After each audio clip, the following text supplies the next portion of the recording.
Here's a question. Think about the last time you ate out, or ordered in, or even just grabbed something from the fridge. There is a very good chance, a genuinely startling chance, that at least one thing you ate traces its entire existence back to a single city in the American South. Not New York, not San Francisco, not Chicago, New Orleans. And I'm not talking about gumbo or jambalaya, the things you already associate with Louisiana. I'm talking about foods most Americans eat every single day. Foods that feel completely universal. Foods born in a city that's been underwater on fire and absolutely destroyed more times than almost any other place in this country. 10 foods, 10 stories. And most of those stories involve somebody making something extraordinary out of nothing.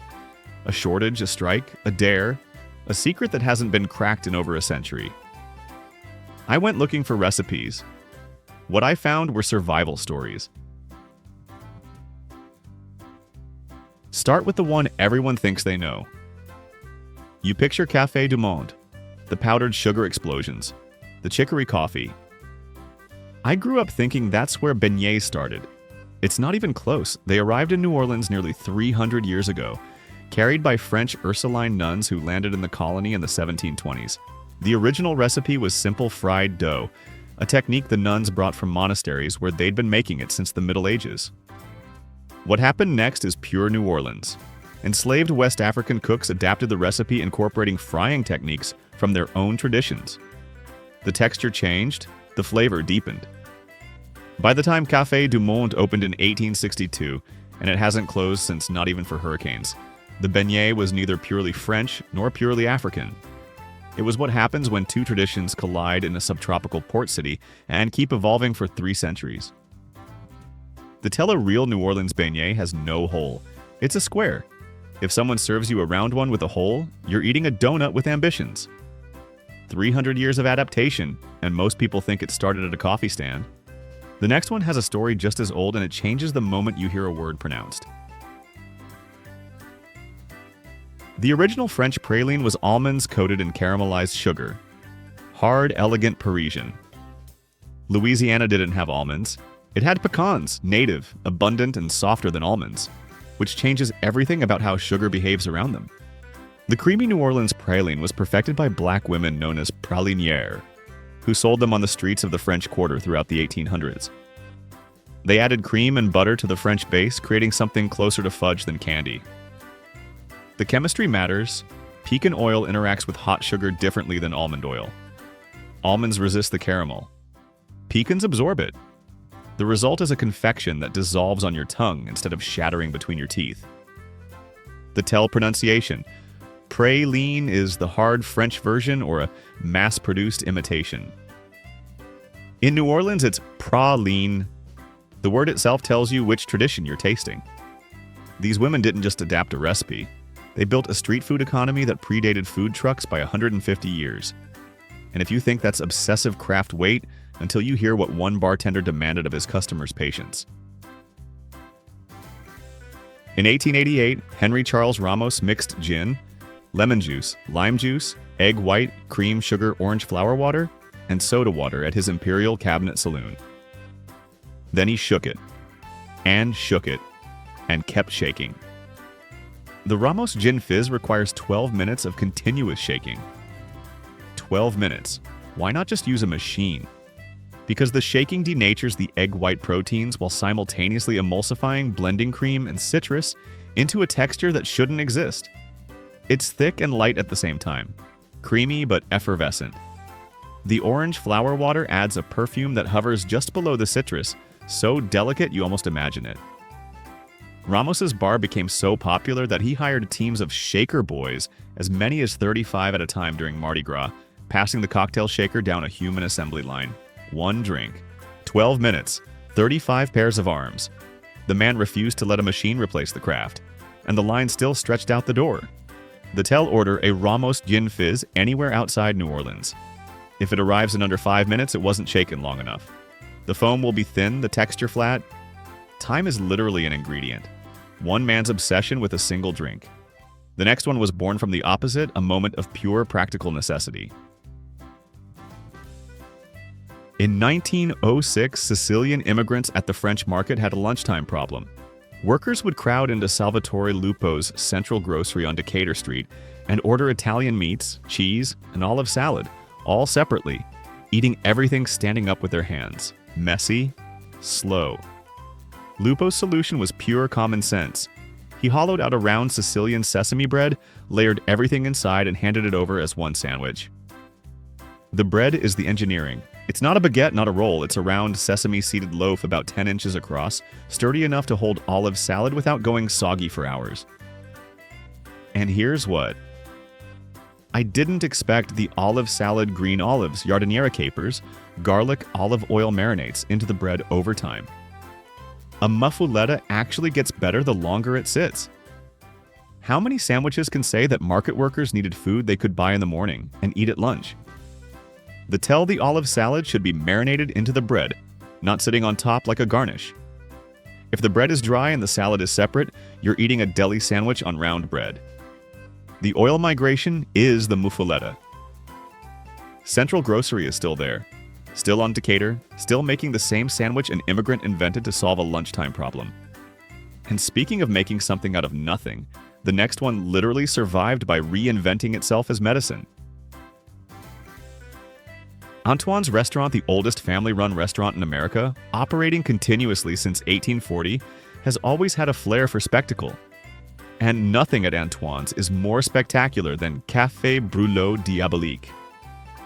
That translates roughly to devilishly burned coffee. They're not exaggerating. A waiter dims the lights, brandy orange peel, cloves, cinnamon, and lemon peel go into a silver bowl over an open flame.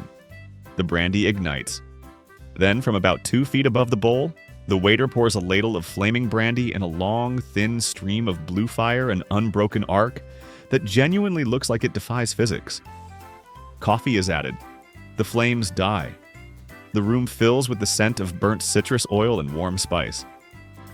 Here's why this one matters beyond the theater, and honestly, it's my favorite detail in this entire video. During Prohibition Café, Brûlot didn't disappear. The brandy was reclassified as medicinal, a prescription for cold nights and weak constitutions. Antoine's survived 13 years of a nationwide alcohol ban by turning a cocktail into a tableside medical treatment. The drama wasn't just presentation, it was survival strategy. The tell if a restaurant serves Café Brûlot without the tableside flaming pour, they're serving you spiced coffee. The fire isn't decoration, it caramelizes the orange oils and burns off harsh alcohol notes, genuinely changing the chemistry of what ends up in your cup. And that instinct turning a limitation into something more interesting than the original is about to play out in the most dramatic way yet. In the early 1950s, New Orleans was the banana capital of the United States. More than 40% of all bananas imported from Central and South America came through the Port of New Orleans. The city's riverfront warehouses were stacked floor to ceiling. The fruit was so abundant and so cheap that every restaurant in the French Quarter had to figure out what to do with it. Owen Brennan, who ran Brennan's restaurant on Bourbon Street, dared his chef Paul Blanger to create a banana dessert worthy of white tablecloths. Not pudding, not bread. Tableside theater. Blanger's answer bananas sliced into butter brown sugar and cinnamon, then doused with banana liqueur and dark rum and set on fire. The flambé caramelizes the sugar while burning off the alcohol, leaving a sauce that's almost toffee-like, clinging to bananas gone soft and sweet from the heat. Add vanilla ice cream, and the temperature contrast does something your tongue remembers long after the flame dies. The dish was named for Richard Foster, a friend of Brennan's. Legend says Blanger set the curtains on fire the first time. He kept the recipe. The tell when someone makes bananas Foster, tableside, watch the flame. A tall, sustained flame means enough alcohol to properly caramelize. A quick flicker means they were stingy with the rum and the sauce will taste like warm syrup instead of toffee. 35 million pounds of bananas a year, one dare. A chef who nearly burned down a restaurant. That's how New Orleans invents a dessert. Here's the pattern. A beignet from nuns and enslaved cooks. A praline reinvented by street vendors. A cocktail requiring 35 shaker boys. A sandwich solving an immigrant's lunch, a flaming coffee that survived Prohibition, a dessert born from a commodity glut, and a dare. Not one was planned. Every single one was a response to scarcity, to surplus, to crisis, to the question of what do we have and what can we make from it. That's not a food tradition. That's a survival instinct with a kitchen. And the next 4 stories take it somewhere I didn't expect, including a recipe that hasn't been written down in over 130 years and a drink that's been reinvented by catastrophe twice and still isn't finished evolving. What's the most closely guarded recipe in American food? Not the KFC herbs and spices, not Coca-Cola's formula. It's a plate of baked oysters at a restaurant in the French Quarter, and nobody has cracked it since 1889. I've tried to find the answer. You can't. Jules Alciatore, son of Antoine's founder, had a supply problem. French snails, the star of his escargot dish, were becoming difficult to import. But New Orleans had oysters everywhere. Alciatore needed a sauce rich enough to make a Gulf oyster feel as indulgent as French escargot. Whatever he created worked so well that he named it after John D. Rockefeller, the richest man in America, because the sauce deserved it. The recipe has never been published. Antoine's has served it an estimated 3.5 million times and refused every request to reveal the ingredients. They'll tell you one thing: it's not spinach. Everyone assumes the green sauce is spinach-based. Antoine's has denied this for over 135 years. On his deathbed, Jules made his family promise to keep the proportions secret forever. They have. They tell if you order oysters Rockefeller and the menu says spinach, you're eating someone's guess. The original has a complexity herbal slightly anise richer than spinach that no copycat has nailed. The restaurant that invented it is still there, still serving it, still not talking. 135 years, 3.5 million plates, 0 published recipes. The next story makes that secrecy look almost quaint.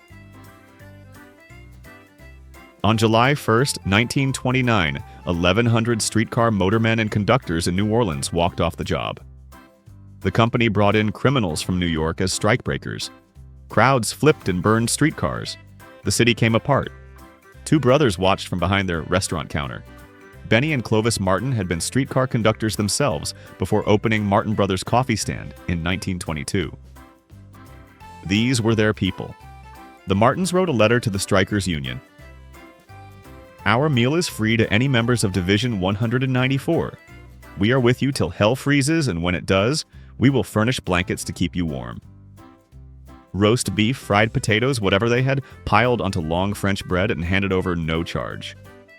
They worked with baker John Gandusa to create a special loaf 40 inches long, shattering crust cottony interior so airy it compresses when you bite. Every time a striker walked in, someone called out, "Here comes another poor boy." Poor boy. Po' boy. The bread can't be shipped. Leidenheimer Baking Company, operating since 1896, delivers fresh po' boy loaves every morning, and by the next morning they're stale. It's a New Orleans bread for New Orleans sandwiches. They tell a real po' boy comes on French bread so fresh the crust crackles audibly when you pick it up. If the bread is quiet, you're eating a sub. 2 brothers, 1,000 strikers, a loaf that refuses to leave the city. And if a sandwich can carry that much history, imagine what a drink carries when it's had 200 years to collect it. There's a reason Louis Armstrong, born in New Orleans, raised in New Orleans, the most famous musician this city ever produced, signed his personal letters, "Red beans and ricely yours." Not jazz yours, not trumpet yours. Red beans and rice.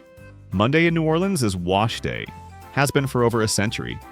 Before machines doing laundry took all day, which meant you needed a dish that could cook itself. Dried red kidney beans, a ham bone or whatever meat was cheapest. Onion, celery, bell pepper. The holy trinity that anchors nearly every Creole dish. Low heat. Hours. The mechanism is patience. Kidney beans simmered long enough release starch that thickens the liquid into a creamy gravy without added thickener. The ham bone gives up collagen, which converts to gelatin and adds body. By evening, the beans were creamy, the meat was falling apart, and rice was the only thing left to cook. It's the most democratic dish in the city. Millionaires eat it on Monday. So do janitors. Every restaurant from the most expensive in the Quarter to the cheapest plate lunch in the 9th Ward serves it on Monday. Same dish, same day. 100 years running. The tell ask what day it is. If a New Orleans restaurant serves red beans and rice on any day other than Monday, they're serving a menu item. If they serve it on Monday, they're participating in a tradition older than anyone alive can remember. Have you ever eaten something every single week of your life without questioning why Armstrong knew? I think about that signature a lot. The food you eat without thinking, without trying to impress anyone, that's the food that defines you. And that brings us to the last story. Remember number 6, the flaming coffee that survived Prohibition. The Sazerac has survived everything. In the 1850s, a Creole apothecary named Antoine Amédée Peychaud served cognac mixed with his own aromatic bitters at his pharmacy on Royal Street. The drink moved to the Sazerac coffee house named for its featured cognac, Sazerac de Forge et Fils, imported from France. Cognac bitters sugar. For decades, that was the Sazerac. Then, around 1870, phylloxera, a microscopic insect native to North America, was accidentally introduced to European vineyards and devastated the grapevines of France. The cognac supply collapsed. No cognac, no Sazerac, unless you change the spirit entirely. What do you do when your signature ingredient vanishes? New Orleans bartenders switched to American rye whiskey. The drink survived. A dash of absinthe was added as a glass rinse, coating the interior with herbal complexity. Then absinthe was banned in 1912. The Sazerac lost its second ingredient. A New Orleans native named J. Marion Legendre created herb saint, an anise-flavored spirit designed specifically to replace absinthe. Made in New Orleans, for a New Orleans drink. The Sazerac adapted again. Prohibition came, it went underground. Repeal came, it resurfaced. In 2008, Louisiana declared the Sazerac the official cocktail of New Orleans, the only American city with a legally designated cocktail. The teleproper Sazerac is served in a chilled, old-fashioned glass with no ice. The glass should carry a faint scent of anise before the drink touches it. If it comes over ice or without that anise whisper, they skip the ritual. A city that's been underwater, on fire, and destroyed. A drink that lost its cognac, lost its absinthe, lost its legality, and adapted every single time. That's New Orleans in a glass. If the bread can't be shipped, if the recipe can't be copied, if the dish only makes sense on a certain day of the week, you're not eating food. You're eating a place. If every version of a dish is slightly different, family to family, restaurant to restaurant, generation to generation, that's not inconsistency. That's how you know the food is still alive instead of preserved behind glass. If the story behind the food involves a shortage, a strike, a ban, or a dare, the food didn't survive despite the crisis. It exists because of it. Necessity isn't the enemy of great cooking. In New Orleans, it's the author. New Orleans doesn't have a food tradition. It has a survival instinct, and the kitchen is where it's always shown up first. Which one surprised you most? Tell me in the comments. I'm genuinely curious what you already knew and what caught you off guard. If this changed how you see a city through its food, subscribe. We tell a different food story every week. Different place, different plate, same depth, same honesty. Every plate is a page. Next time you sit down to eat, pay attention to what's on it. You might be reading somebody's survival story.